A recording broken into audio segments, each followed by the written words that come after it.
a judge who needs convincing, based on Judges chapters 6 and 7. In the years of plenty that followed Deborah's victory over the Canaanites, the Israelites again forget God. One by one, they join their neighbors in worshiping the idol Baal. At last, only a few people in all of Israel remember that God had rescued them from their enemies. Every harvest season, just when the Israelites are ready to gather their food for the year, roving bands of Midianites steal their harvest. For years, the desert tribesmen terrorize the Israelite villages and raid their fields. Run for your lives!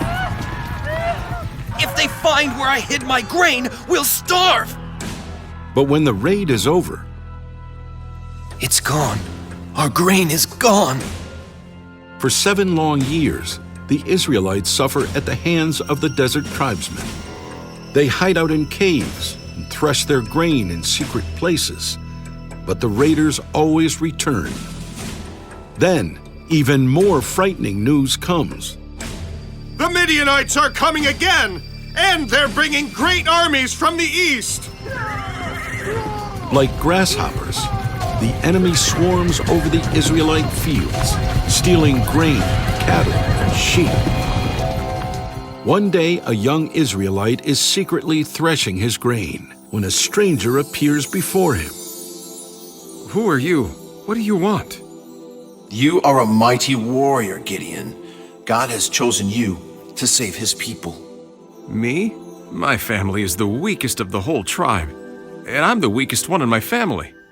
If you're really an angel of the Lord, then give me a sign. Gideon prepares some food and brings it to the stranger. Put the food on the rock. The stranger touches the food with his staff. Instantly, a fire bursts forth and consumes it. I have seen the angel of the Lord face to face. When the angel disappears, God speaks to Gideon and tells him to destroy the altar of Baal. But Gideon is afraid of the townspeople, so he waits until dark to obey. Won't the people kill us if they find out? That's why we're doing this at night. But Gideon still hopes that God hasn't really called him. He asks for a sign. Okay, God. Tomorrow morning, if this wool is wet with dew, and the ground is dry, then I'll know that you have truly chosen me. The next morning, Gideon has his sign. The ground is dry, but there's enough dew on this wool to fill a whole bowl. But Gideon is still afraid. Oh God, please don't be angry, but give me just one more sign. This time, make the wool dry and the ground wet. Then I'll really trust in you. The next morning, the wool is dry and the ground is wet. All right, God, I believe. Now I know that I am the one called to save my people. Gideon calls the leaders of Israel together. With God's help, we can drive the Midianites from our land. Are you with me? Yes. Yes. With an army of 32,000 soldiers, Gideon marches to the hills surrounding the Midianite camp. What a camp! Their camels outnumber the sand on the shore. Don't worry. With 32,000 men, we have a good chance against them. But God gives Gideon more instructions. God has said that if any of you is afraid to fight, you may leave now and go home. Most of his army disbands. About 10,000 men remain. But God wants it to be clear that victory comes from God, not the strength of Gideon's army. He makes Gideon weed out his army once again.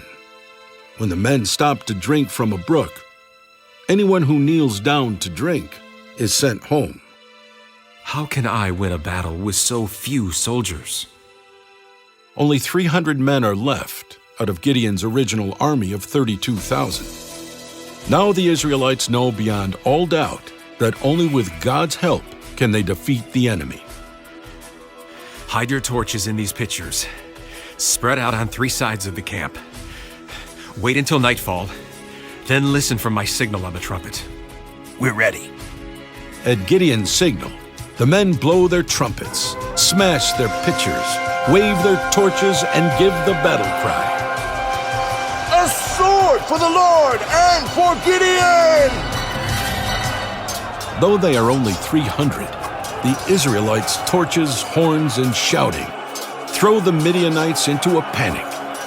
They lash out with their swords, striking each other down. Within minutes, they've killed more of their own men than Gideon ever could with his original army. The Lord has demonstrated his might once again.